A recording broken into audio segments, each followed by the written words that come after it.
I had a blessing that happened early in my career where I had a sponsorship that was paying me really good money. And I signed a 2-year contract with them, and I was stoked. I was like, man, I'm set. I can focus now.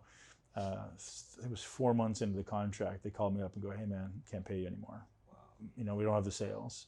So they just go, done. So rather than making 100 grand a year, whatever the hell it was at the time, I go to making 0. And I was like, okay, if that happens when I have a child, that's a completely different ballgame. So literally the second my son was born, or I found out he was going to be born, I started a business. That's how I started this. It's like I built it out of necessity. I sat down and wrote a 220-page book in 3 weeks. I didn't get out of a chair for effectively 12 hours a day. It was a lot of coffee and a lot of late nights, but I wrote a book, and that became the premise of what I'm doing now. Yeah, I remember Bill Gates sat in the hotel room and wrote the entire Microsoft layout, and he just kind of focused in. That kind of reminds me of what you just did. You have to, man. At the end of the day, deep thought is everything. Like, your ability to succeed in life is completely governed by your ability to think deeply. And so most people in today's society, I think, intentionally curated is you have to be distracted. Like, it's like the squirrel brain, right? Where you're always looking for a nut.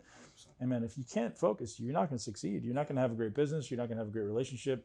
You're not going to have a great relationship with yourself. So that was, I'm aiming now to make that one of my superpowers. It's like, I want to be able to sit down and go so deep into my thought and so deep into my focus that it allows you to think like a chess master, right? So average person is thinking one chess piece ahead or one move ahead. I want to think 6 moves ahead.